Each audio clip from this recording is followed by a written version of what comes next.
me present you an interview with Harald Kautz-Vella. You will hear a lot of interesting things. Happy viewing.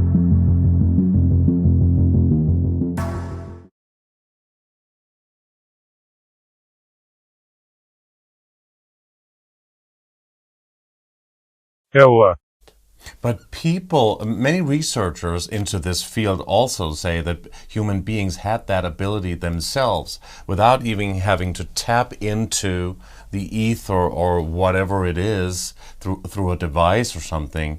But it even was something they were able to do through the pineal gland and the heart chakra. What are your thoughts on that? They're two different. Now we're talking free energy. They're two different concepts. You can steal from your brother, you can steal from your father. It's fractal. You know, if you have a device that forms a plasma vortex that has the same size, same structure, same frequency as plasma vortexes in the sun, you can have a non-local interaction. And through the quantum vacuum, you pull energy into the vortex you control in your machine. You just need to keep it a little bit too slow and too small so that it has the impulse to balance and pull in energy. This is kind of how you can pull from a brother, or you go in the hierarchy to the fractal above, to the layer above, and you pull from the big to the tiny, from like pulling energy from a hurricane into a tornado that is embedded somewhere. And when you do this, you actually get the possibility to pull energy from source. This is when technology becomes spiritual. You need a certain spiritual setup to be the father to your machine, and then it starts running. I remember there was somebody in Mexico living in a slum. His child was depending on machinery to stay alive, and they had these power shutdowns every now and then.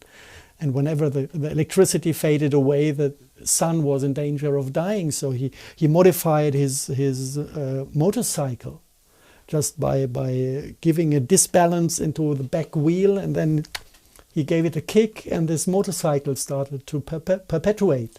And he was using it to create electricity to keep his son alive. And this is love. He loved his son. and this energy was absorbed by the machine, and it don't give a damn about the technical concept. It doesn't make a difference. Yeah, so this is pulling from source. It's a completely different structure of technology than pulling from a neighboring structure. This can be cold. You can have a dumb person operating a machine like that. Mm-hmm. Yeah, so what's the significance of the pineal gland? Some people even suggest that in the old days, before the pineal gland was calcified through genetically modified food and chemtrails and all of the things, and the dumbing down, and of course the fear attack constantly on the human mind throughout the many centuries now, and religion. Back then, they could move objects by the power of thought. Some people even say that the pyramids were built by people thinking about it to move the objects. Could also be alien technology or a mixture of that. What are your thoughts on this? Basically, the pineal gland can see longitudinal and can see scalar. So the wave patterns that are rejected, ignored by standard physics, become visible inside this eye. It really has the structure of an eye. If you make a crosscut, it looks like an eye, but it sees different wave patterns. So with the longitudinal, you actually can see through matter. So you can blindfold a child, and if it's trained to see with a pineal gland, with a third eye, it can still ride a parkour on a bike without having an accident, or distinguish colors and shapes. There are schools doing this. You get shitloads of YouTubes at the moment of children reviving these abilities. And with the scalar, actually, you also see things, but you see non-locally. And you see not in the now. So you can see the future, you can see the past, because of the scalar has a different access to space-time. The longitudinal is still bound to the now concept of space-time, that we live in a now, and then the next now comes, and then the next, but we always stay in the now. This is kind of the way space-time evolves in a way, and we have a past. But the past is not the same like the now that was before. The past is a concept of speed of light, and it's difficult, you know. You can go into a higher dimensional understanding of realms from there, kind of. We're not doing this, it's too complicated. But do you think everything has already happened? Meaning that the past exists now, and the future exists as well, and the present? You need to understand that there are two different times, two different concepts of time that we project on top of each other. One concept of time is the recursive nows. One now develops of the last now into the future now, and then another now. This is a recursive process. It's within the mathematical realms, these recursions.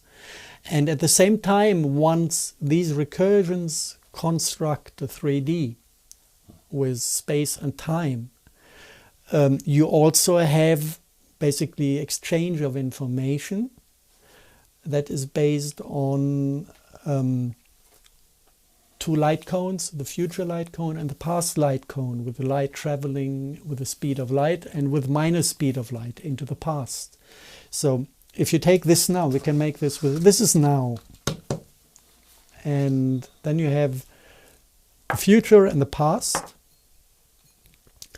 And from the now, you've got a wave pattern going into a future event and a wave pattern going into a past event, changing both, patterns being sent back, creating the next now.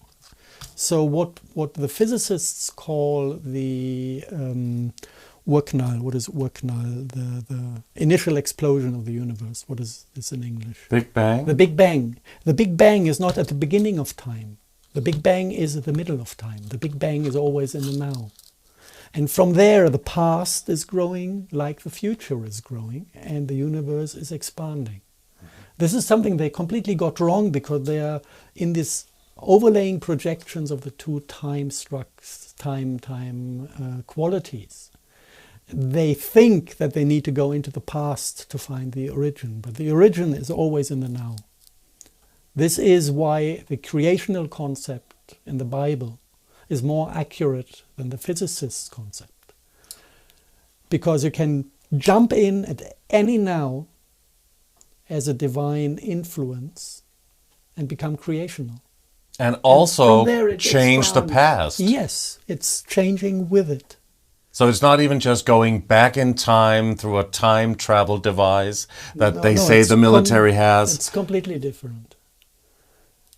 And they know some of it, and I need to be careful, because I don't want to feed these scientists with ideas, because they are running on dark paths at the moment. Maybe they already know. I mean, at least those working perhaps at CERN on the underground levels. And yes. They do kind of interesting things, like shooting people into the past with shock waves, lowering the space-time density, the energy density, and then they have one kicking impulse going through a group of people, and this shock wave is transporting them into the now, that is at the same place, but at the energy density they artificially created. So basically it's like a dialing code.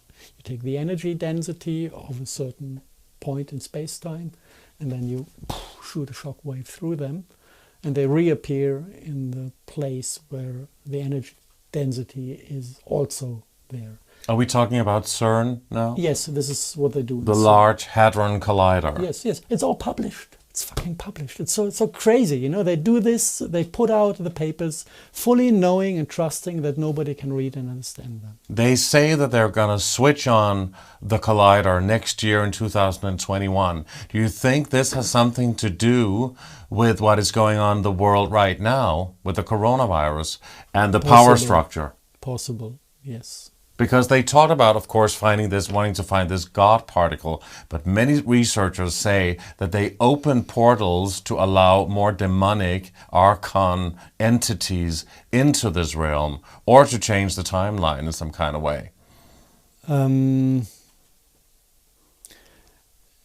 Yes, they do all sorts of things. They have these computers that are aligned with parallel space-time sheets where evil entities feed us with their artificial intelligence. So From parallel dimensions. yes, yes. Not this one. Not this one. But they're here as well.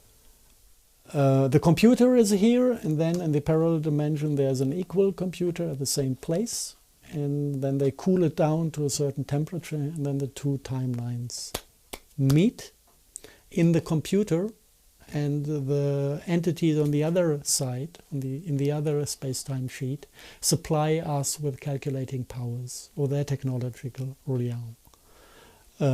This is what these quantum computers are about. And you can go to the lectures of the CEO of the company delivering, and he will state exactly this. It's not a secret. And they talk about entities also. Yes, they also talk about archons that are involved in this system. They're quite honest about what they do. So is it the... Subscribe to the channel. Press the bell so as not to miss new episodes. Take care of yourself.